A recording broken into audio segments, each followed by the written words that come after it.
I, 29F, was married to Leo, 31M, for 3 years. In those 3 years, I learned that love could feel a lot like being slowly drained. He was handsome and charming, the kind of man who could talk his way into anything. He talked his way into my heart, into my life, and, as I would soon discover, deep into my bank account. We had a system for our finances. It was a system he designed. We had a joint account where both our paychecks went, and that was for bills. Mortgage, electricity, groceries. The basics. Then I had my personal savings account. This was money I had saved since I was a teenager, a significant amount that I was nurturing for a down payment on a bigger house, our forever home. He told me it was smarter to keep it separate. He said it would be our secret weapon for the future. But he also said it would be easier if he had a supplementary credit card linked to my account. Just for emergencies, he promised. And for booking nice things for us, like dinners and weekend trips. He said it would make surprising me easier. I believed him. I ordered the card and gave it to him. It felt like a gesture of trust, a symbol of our partnership. He used it occasionally for the things he mentioned. A fancy dinner here, a hotel booking there. I never looked too closely at the statements. I trusted him. That was my first mistake. The line was crossed on a Tuesday morning. I was drinking my coffee and scrolling through my credit card statement online, just doing a routine check. I saw a charge that made my heart stop. It was for over $20,000. The vendor was Exotic Horizons Travel. My mind started racing. Was this it? Was this the big surprise he had been hinting at? He had been talking about us needing a real vacation, a proper honeymoon, since we never really had one. We had a small wedding, paid for by me, and a weekend trip to a nearby city afterward. He always promised he would make it up to me. My initial shock turned into a flutter of excitement. The Maldives. It had to be the Maldives. I had shown him pictures months ago, dreaming out loud about the overwater bungalows and the crystal clear water. He must have been listening. He must have been planning this all along. The grand gesture to end all grand gestures. A wave of love and gratitude washed over me, pushing away all the little doubts and worries that had been piling up over the years. All the times he was distant, all the late nights at the office, all the hushed phone calls. This must be why. He was planning this enormous, beautiful secret for me. For us. Then I saw the second charge, a smaller one from a few days prior. It was for $300 from a government passport agency. It was listed as an expedited renewal service that seemed odd. My passport was brand new. I had just renewed it 6 months ago for a work trip. His passport, however, was definitely not expired. We had traveled to Canada together last year, and I remembered checking the expiration date. It was still good for another 5 years. So, why would he need an expedited renewal? A small, cold knot of dread began to form in my stomach. It was a feeling I had grown accustomed to, a feeling I was always trying to ignore. But this time it was too cold, too sharp to push away. I decided to call him. I wanted to hear his voice, to have him laugh and tell me I was being silly, that I was spoiling the surprise. I wanted to be proven wrong. He answered on the second ring, his voice smooth and cheerful. "Hey, honey. Everything okay?" he asked. I tried to keep my own voice light. "Everything is great. I was just looking at my credit card statement," I said, pausing, waiting for him to jump in. He chuckled. It was a practiced, easy sound. "Oh no. You found it, didn't you? You ruined the surprise." Relief washed over me, so potent it almost made me dizzy. I was being paranoid. "I am so sorry," I said, laughing now. "But Leo, $20,000? Is it what I think it is?" "It is whatever you are dreaming of, my love," he said, his voice dropping to a conspiratorial whisper. "But that is all I am saying. You have to forget you saw anything. Promise me." "I promise," I said, my heart soaring again. But I did have one quick question. I saw another charge for a passport renewal. What was that about? There was a brief pause on his end. It was almost imperceptible, but I caught it. The knot in my stomach returned instantly. "Oh, that," he said, his voice a little too casual. "I must have used the wrong card for that. It was for a guy at work. He was in a bind, and I helped him out. He already paid me back in cash. Do not worry about it. It sounded plausible. It sounded like something Leo would do. He was always helping people, always the generous friend. But it did not feel right. Why would his coworker give him my credit card details? Or why would Leo use my card instead of his own? I let it go. I wanted to believe the beautiful story. I wanted the Maldives. I wanted the man who loved me enough to plan such a surprise. Okay, I said softly. I will forget I saw anything. Good girl, he said. I will see you tonight. I love you. I love you too, I replied, but the words felt hollow as I hung up the phone. The beautiful dream was already starting to fray at the edges. The cold knot in my stomach was not going away. It was getting bigger. I knew, with a certainty that terrified me, that something was very wrong. For the rest of the day, I could not focus on work.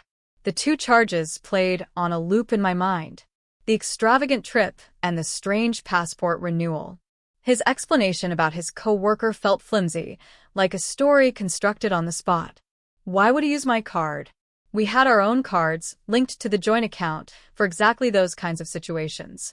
Using my personal card, the one linked to my savings, was a deliberate choice. I decided to do something I had never done before. I decided to investigate. My hands were trembling as I typed the name of the travel agency, Exotic Horizons Travel, into my computer. Their website was filled with images of pristine beaches and happy couples. I found their phone number and stared at it for a long time. This felt like a betrayal of trust, but his story was not sitting right with me. I needed to know. I took a deep breath and dialed the number. A cheerful woman answered. Exotic Horizons, this is Brenda speaking. How can I help you? I put on my most professional voice, pretending to be an assistant. Hello, Brenda. I am calling on behalf of Leo Martinez. I am his executive assistant, and I just need to confirm some details for his upcoming trip for our records. Of course, she said. Let me just pull up his file. Martinez, you said? That is correct, I replied, my heart pounding against my ribs. I could hear her typing. Yes, here it is. A 10-day, all-inclusive stay at the Royal Ocean Villa in the Maldives. It looks absolutely divine. He has great taste. He certainly does, I said, my voice tight. Could you just confirm the names on the booking for me? I need to make sure the spelling is correct for our internal paperwork. No problem at all, Brenda said. The booking is for 2 adults. The names are Leo Martinez and Chloe Dubois. The name hit me like a physical blow. Chloe. I did not know anyone named Chloe. It was not his sister, not his cousin, not a friend I had ever heard of. The name was foreign, alien, and in that moment, it became the ugliest name I had ever heard. My throat closed up. I could not speak. Hello? Are you still there? Brenda asked, her cheerful voice grating on my raw nerves. I cleared my throat. Yes, sorry. Chloe Dubois. Got it. And the dates of travel? She confirmed the dates. They were 2 weeks from now. Perfect, I managed to say. Thank you so much for your help, Brenda. You are very welcome. Have a wonderful day. I hung up the phone and stared blankly at my computer screen. Chloe Dubois. I whispered the name out loud. It tasted like poison. The entire fantasy, the beautiful dream of the Maldives with my husband, shattered into a million tiny pieces. He was not taking me. He was taking this Chloe person. He was using my life savings to take his mistress on a honeymoon. The word mistress felt foreign and dramatic, like something out of a movie, but there was no other word for it. The anger came first, hot and fierce. I wanted to scream. I wanted to throw my computer against the wall. I wanted to call him and unleash a torrent of rage. But then, the cold dread returned, colder and sharper than before. This was not just a simple affair. This was a calculated deception. The amount of money, the planning, the lies. This was something bigger. I thought about the passport charge again. His excuse was a lie. There was no coworker. That $300 was for something to do with this trip. But what? His passport was not expired. I stood up from my desk and walked to our bedroom. I went to his dresser, to the bottom drawer where he kept his important documents. I found his passport. I opened it. The expiration date was exactly as I remembered, 5 years from now. So, what was the charge for? I spent the rest of the afternoon in a haze of pain and confusion. When Leo came home that evening, he was all smiles. He kissed me and handed me a small bouquet of flowers. Just because, he said, beaming at me. I felt sick. The flowers felt like a prop in the play he was performing, a play where I was the foolish, unsuspecting wife. Thank you, I said, my voice barely a whisper. I could not look him in the eye. Are you okay? He asked, his brow furrowing with fake concern. You seem quiet tonight. Just tired, I lied. Long day at work. He accepted the lie without question. He was so confident in his deception that he could not imagine I would ever see through it. That night, as he slept soundly beside me, I lay awake, staring at the ceiling. The trust one had in him was gone, replaced by a gaping wound. I did not know what to do. My first instinct was to confront him, to scream and cry and demand answers. But I knew that would only give him the chance to lie more, to twist the story, to maybe even blame me. I needed proof. Hard, undeniable proof. I needed to understand the full scope of his betrayal before I did anything. As the first light of dawn crept into the room, a new feeling began to take root in my heart, pushing aside the pain and the anger. It was a cold, hard resolve. I was not going to be the victim in his story. I was going to uncover the truth, and then I was going to make sure he paid for what he had done. The next few days were a blur of quiet investigation. I became a detective in my own home. I waited for him to go into the shower each morning, that precious 10 minutes where his phone was left unattended on the nightstand. My hands shook the first time I picked it up. His thumbprint was the only one registered, but he had shown me his passcode months ago in case of an emergency. He had never bothered to change it. I opened his messages. My eyes scanned the list of names, and there she was. Chloe. The chat history was long, stretching back for months. I started reading. The words were a cascade of daggers to my heart. Pet names. I love yous, promises of a future together. They talked about their trip, their honeymoon. They mocked me. Chloe had texted him once, "Is the dragon breathing down your neck today?" He had replied, "She's too busy counting her money to notice anything. Don't worry, my love. It will all be ours soon." That single text message changed everything. It was not just about the affair anymore. It was about my money, my savings, the future I had been building. They were planning to take it from me. The cold resolve in my heart hardened into something like steel. This was not just about a broken heart. This was about survival. I took pictures of the messages with my own phone, my hands steady now. I scrolled further, looking for anything related to the passport. I found a message from Leo to Chloe from a week ago. Had to get a new passport. Told the old bat I lost the old one. This way, she can't track my travel later. Clean slate for us. A new passport. He had not renewed it. He had reported it lost and applied for a new one. The pieces started to click into place, forming a picture that was uglier than I could have imagined. But why a new passport? To hide his travel? That seemed extreme. There had to be more to it. I needed to talk to someone. I could not carry this alone anymore. I called my best friend, Sarah. I met her for coffee, my hands wrapped around the mug to stop them from shaking. I told her everything. The credit card charges, the travel agency, the name Chloe, the text messages. She listened patiently, her expression growing darker with every word. When I was done, she reached across the table and took my hand. "Clara," she said, her voice firm, "you need to leave him. Now." "I know," I whispered. "But I can't just walk away. He is planning to drain my savings account. He said it himself. It will all be ours soon. I need to protect myself." "You need a lawyer," she said. "I will get one," I promised. "But first I need to understand this passport situation. It feels important. Why would he go to the trouble of getting a whole new passport?" Sarah was a paralegal. She knew things about systems and paperwork that I did not. She frowned, thinking. That is strange, she admitted. Reporting a passport lost when it is not is a federal offense. He is taking a huge risk. There has to be a very specific reason. She promised to ask a friend who worked in immigration law. While I waited to hear back from Sarah, I decided to test Leo. I needed to see how he would react under pressure.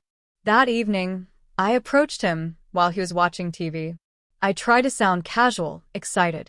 So, I was thinking about our trip, I began. He looked up, a guarded expression on his face. What about it? I am just so excited, I said, forcing a bright smile. I was thinking I should probably book the time off work. Can you tell me the exact dates? His eyes narrowed. Clara, we talked about this. It is a surprise. Stop trying to ruin it. I am not trying to ruin it, I said, keeping my voice sweet. I just need to give my boss enough notice. It is a big trip, right? I will probably need 2 weeks off. I will handle it, he said, his voice sharp. I will call your boss myself if I have to. Just leave it alone. His defensiveness was a blaring alarm. He was not protecting a surprise. He was protecting a lie. Why are you getting so angry? I asked, pushing a little harder. It is just a simple question. Because you're being controlling, he snapped, standing up. You can't just let me do one nice thing for you, can you? You always have to be in charge, always have to know everything. Why can't you just trust me? The hypocrisy of his words was staggering. He was accusing me of the very things he was doing. I felt a surge of cold fury. This is what he does. He twists everything. Trust you, I said, my voice dangerously quiet. That is a funny thing to ask for. His face changed. For a second, I saw a flash of fear in his eyes. He thought I knew. He quickly masked it with more anger. You know what? I am not discussing this with you. You are ruining the mood. He grabbed his keys and stormed out of the house. I stood there, my body trembling with adrenaline. The confrontation had been short, but it told me everything I needed to know. He was on edge. He was cornered. And he would lash out with anger and accusations to protect his secret. The next day, his mother, Eleanor, called me. Her voice was dripping with disappointment. Clara, dear, she began. Leo told me you two had a little tiff last night. I stayed silent. He is trying so hard to do something wonderful for you, she continued, her voice syrupy sweet. You have to learn to let him lead. A man needs to feel like a man. You are being so ungrateful, questioning his every move. You are going to push him away if you are not careful. My blood ran cold. She wasn't on it. Maybe she did not know all the details, but she was his accomplice, his enabler. She was helping him gaslight me. Thank you for the advice, Eleanor, I said, my voice flat and emotionless. I will be sure to keep that in mind. I hung up before she could say another word. Now I knew I was completely alone in this. It was me against Leo and his mother. The feeling was not scary. It was liberating. There were no more loyalties to consider, no more relationships to preserve. There was only the truth and what I was going to do about it. Later that day, Sarah called me back. She sounded excited. I think I figured it out, she said. The passport. I spoke to my friend and asked, holding my breath. It is about the credit card, she explained. When you get a supplementary card for someone, especially for international travel, the card is often linked to their passport number for security and fraud protection. If he reported his old passport lost, it gets invalidated in the system. When he gets a new passport, it has a brand new number. The pieces started to fall into place. So, he got a new passport to get a new credit card in the future? I asked. Exactly, Sarah said. He was probably planning to run up your current card on this trip, then cut it off, and use his new passport number to get new cards you would not know about. It is a way to create a clean financial identity separate from you. But here is the crucial part. The travel booking he made for the Maldives? It is tied to his current passport number, the one he is using right now. A slow smile spread across my face. The same passport that is linked to my credit card, I said, the plan beginning to form in my mind. You see it, don't you? Sarah said, her voice giddy. The booking, the passport, and the credit card are all linked. It is a triangle. If one piece goes missing, The whole thing falls apart. I finished for her. I finally understood. The new passport was not about hiding his travel history from me. It was part of a much larger plan to financially disentangle himself from me after he had taken everything he could. But he had made a mistake. He had booked this trip using the old system, the system that was still tied to me. He had given me all the power. Clara, what are you going to do? Sarah asked. I am going to let him go on his trip, I said, the cold resolve in my chest now a blazing fire. I am going to let him pack his bags, kiss me goodbye, and walk right into the trap he set for himself. The next 2 weeks were the longest of my life. I had to play the part of the loving, oblivious wife, all while my insides were churning with a mixture of rage and anticipation. I had to smile when he talked about his upcoming business trip, the cover story he had invented to explain his absence before our surprise vacation. I had to nod and act excited when he dropped hints about a sunny destination and needing a new swimsuit. Every smile was a lie. Every touch felt like a violation. But I held it together. I was an actress in the final act of a tragic play, and I was determined to deliver a stunning performance. During this time, I was not idle. I followed Sarah's advice and met with a divorce lawyer, a sharp, no-nonsense woman named Ms. Davis. I laid out the whole story for her, presenting the photos of the text messages, the credit card statements, and my theory about the passport. Ms. Davis listened intently, her expression unreadable. When I was finished, she leaned back in her chair. This is not just an affair, my dear, she said, her voice calm and steady. This is calculated financial fraud. The evidence you have gathered is extraordinary. It is clean, it is damning, and it will make this process very straightforward. She advised me to start separating my finances immediately and quietly. I opened a new bank account in my name at a different bank. Each day, I transferred small amounts of money from my savings account and our joint account into the new one. I did it in increments that would not trigger any alerts. I was creating a life raft for myself, piece by piece. I also documented everything. Every lie Leo told me, every conversation with Eleanor, every small detail that supported my case. I kept a journal, writing down dates, times, and direct quotes. Ms. Davis told me it would be invaluable. The day before his flight, Leo was in high spirits. He was practically buzzing with excitement. He packed his suitcase in our bedroom, humming to himself. He had bought all new clothes for the trip. Expensive linen shirts, new swim trunks, designer sunglasses. All charged to my card, of course. You seem happy, I said, leaning against the doorframe, watching him. Just excited to get this business trip over with, he said, not looking at me. Then the real fun begins, he winked at me, a conspiratorial gesture that made my stomach turn. He thought we were sharing a secret, but we were living in two completely different realities. Have you packed your passport? I asked, my voice casual. Of course, he said, patting the pocket of his jacket. Right here. Safe and sound. He had no idea that the small booklet in his pocket was a ticking time bomb. He had no idea that its safety was an illusion, and that its link to my credit card was the very chain I was about to pull.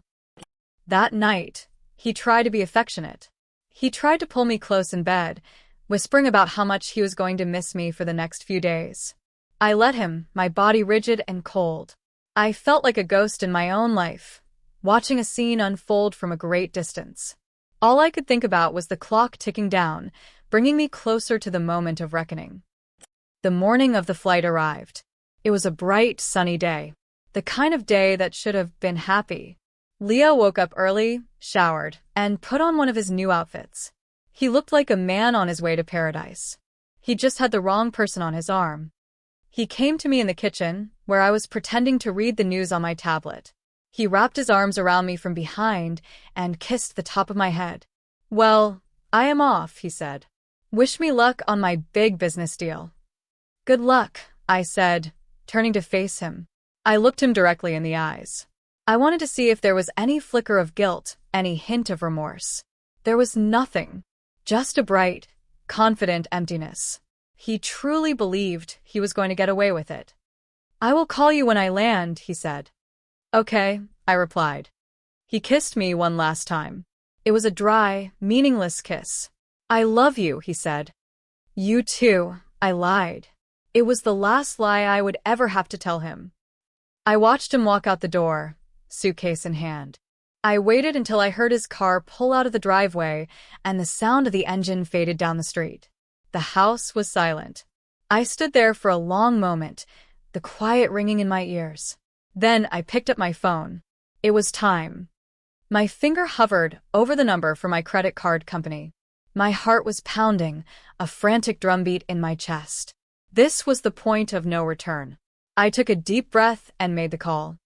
A polite customer service representative answered. I explained, in a calm and steady voice, that I believed my supplementary card had been stolen. I told him that I saw a fraudulent charge for a flight to the Maldives and that the person using the card was likely at the airport right now, attempting to board a plane. The representative was efficient. I understand, ma'am. I am freezing the card immediately. We will flag the transaction with the airline security department as well. Can you confirm the name of the supplementary cardholder? Leo Martinez, I said. And his passport number is… I read the number from the photo I had taken of his passport. Thank you, ma'am. We will handle it from here. The card is now inactive. I hung up the phone. Step 1 was complete. Now for step 2. I dialed the number for the National Passport Agency's fraud hotline. This was the riskier part, the one Sarah had told me might not work, but was worth a try. I explained the situation again, this time with more urgency. I told them that my husband had reported his passport lost under false pretenses and that he was using the new passport to commit financial fraud. I emphasized that he was at the airport, attempting to leave the country, and that his travel was linked to a credit card I had just reported as stolen. The agent on the other end was more cautious. He took down the information and told me they would open an investigation. He could not promise any immediate action, but he said they would flag the passport number in their system. It was enough. A flag was all I needed. After the calls were made, I did not feel relief. I felt a strange, unnerving calm. I had set the trap. Now all I could do was wait to see if he would step in it. I knew he would be at the airport for at least another hour before his flight boarded. I thought about what he was doing right now. Probably meeting Chloe at a coffee shop past security. Probably laughing, holding her hand, dreaming of the paradise that awaited them. The image filled me with a fresh wave of cold anger. I grabbed my car keys. I was not going to sit at home and wait. I drove to the airport. I did not go inside. I parked in the cell phone lot, a place for waiting. It felt appropriate. I put my phone on the passenger seat next to me, and I watched it. I waited. An hour passed. Then another 30 minutes. I started to worry. Did my plan fail? Did he get through? Was he on the plane right now, sipping champagne with her, flying away on my money? Doubt began to creep in. And then my phone rang. The screen lit up with his name. Le. I let it ring 3 times before I answered. I took one last, deep, steadying breath. Hello, I said, my voice perfectly neutral. Clara. His voice was a choked, panic squawk. It was a sound I had never heard from him before. Clara, something is wrong. My card was declined at the gate. I feigned confusion. What card, Leo? Your debit card? No. Your card. The one for the trip, he yelled, his voice cracking. There was a commotion in the background. I could hear the tinny sound of airport announcements and people talking.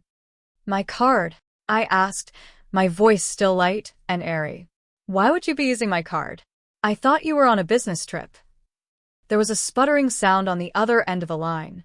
The surprise trip. The honeymoon. Our honeymoon, he stammered, his desperation palpable. This is it. The moment I had been waiting for. My heart is not pounding anymore. It is perfectly still. Our honeymoon? I asked, letting a little bit of ice creep into my voice. That is strange. Because I am at home. Is Chloe there with you at the gate? Is she part of our honeymoon too? Dead silence. The background noise seemed to fade away. I could almost hear his brain short-circuiting as he tried to process what I had just said.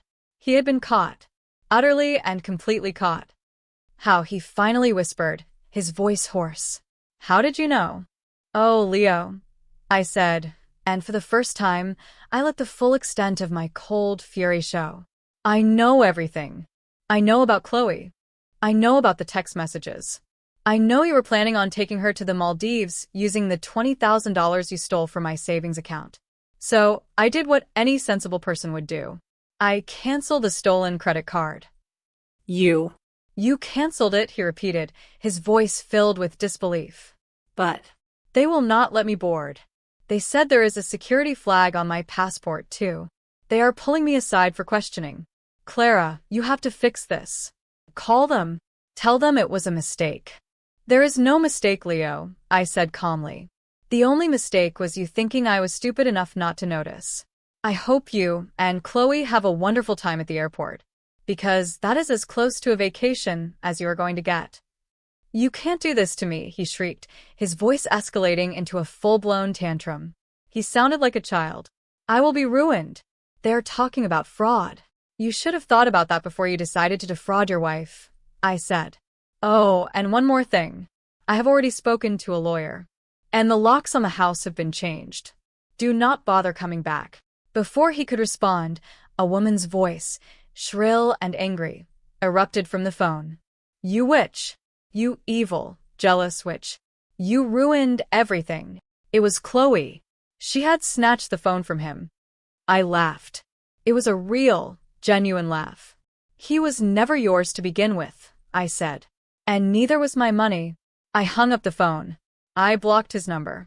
Then I blocked Chloe's number, which he had so conveniently used to call me. A moment later, a text came in from an unknown number. It was Eleanor. You are a cruel and heartless monster. How could you humiliate my son like this? After everything he did for you. I stared at the message. Everything he did for me. He had done nothing but take. I typed back a single reply. Ask him about the $20,000 he stole. Then ask him who Chloe is. I blocked her number too. I put the phone down on the passenger seat. The silence in the car was absolute. I did not feel triumphant. I did not feel happy. I felt quiet. The storm that had been raging inside me for weeks had finally passed. The air was still and clear. I started the car and drove away from the airport. I did not look back. The days that followed were a whirlwind of legal proceedings and practical arrangements. Miss Davis was as good as her word. Armed with a mountain of evidence I had collected, she filed for divorce, citing adultery and financial fraud. Leo, stripped of his charm and confidence, was a wreck. He tried to fight it, of course. He hired a cheap lawyer who tried to argue that it was all a misunderstanding. But the evidence was undeniable. The credit card statements showing the trip booked for him and Chloe. The text messages where they openly discussed their plans to drain my accounts. My detailed journal of his lies. It was a slam dunk. The judge was not impressed with Leo's story about a surprise that had gone wrong. Eleanor tried to intervene. She called my parents, my friends, anyone who would listen, painting me as a vindictive shrew who had destroyed her perfect son's life out of jealousy. But the facts were the facts. When my father heard the full story, he called Eleanor and told her in no uncertain terms to never contact our family again. The divorce was finalized quickly. The judge awarded me the house, as my savings had provided the entire down payment and I had made the majority of the mortgage payments. The judge also ordered Leo to pay back the $20,000 he had charged to my card, plus interest and legal fees.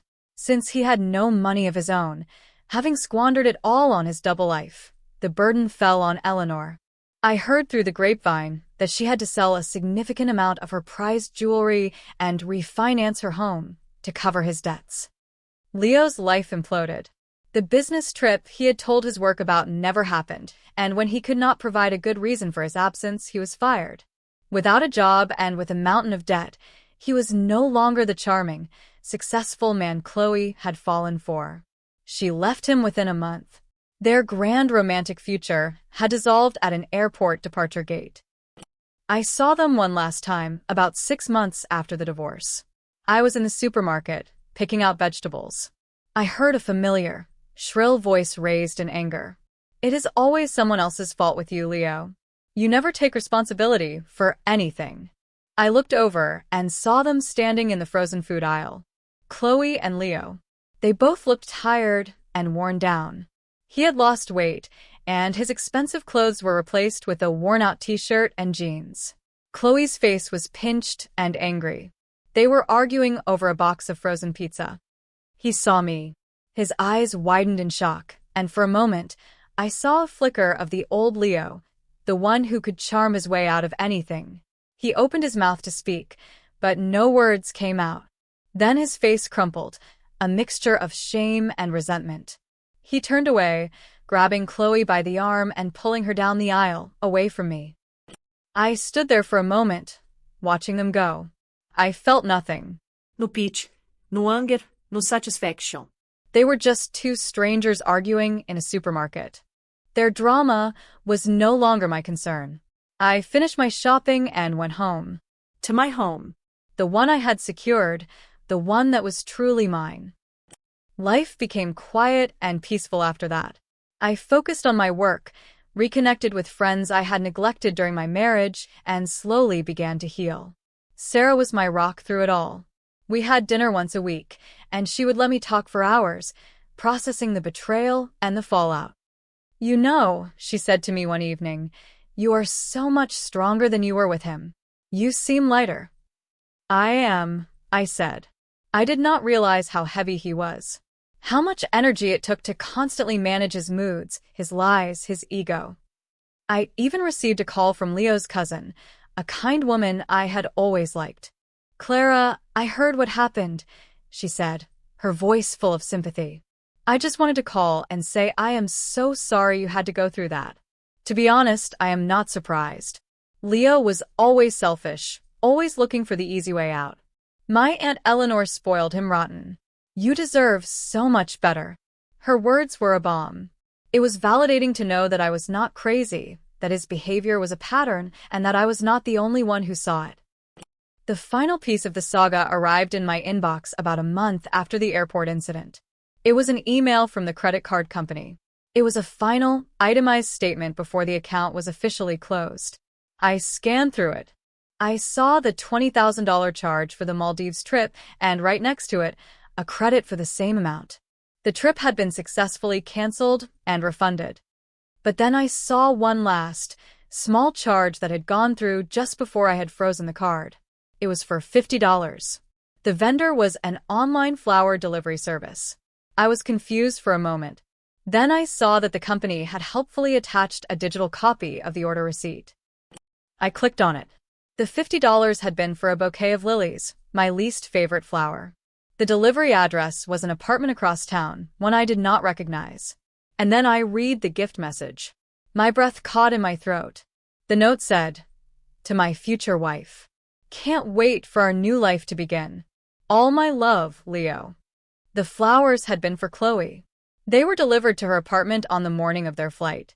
A final, romantic gesture before they flew off to paradise on my money. He had been so sure of himself, so confident in his victory, that he had sent her flowers, a promise of the future he was stealing for them. I stared at the email for a long time. The sheer audacity of it was breathtaking. He had never once apologized for the affair, for the lies, for the theft. He had only cried when he was caught, when his plans were ruined, when the consequences finally came for him at that departure gate. He did not cry for me, or for the love he had destroyed. He cried for the money and the lifestyle he had lost. I took a deep breath, and I deleted the email. It was the last piece of him, the last echo of his betrayal. And I did not need it anymore. I was free. He had tried to drain me of everything I had, but he had failed. He was the one who was left with nothing. He had finally learned what it feels like to be small, to be powerless, to have your future snatched away from you by someone you thought you could trust. He had learned what it felt like to be me. And that was a lesson he would have to live with for the rest of his life.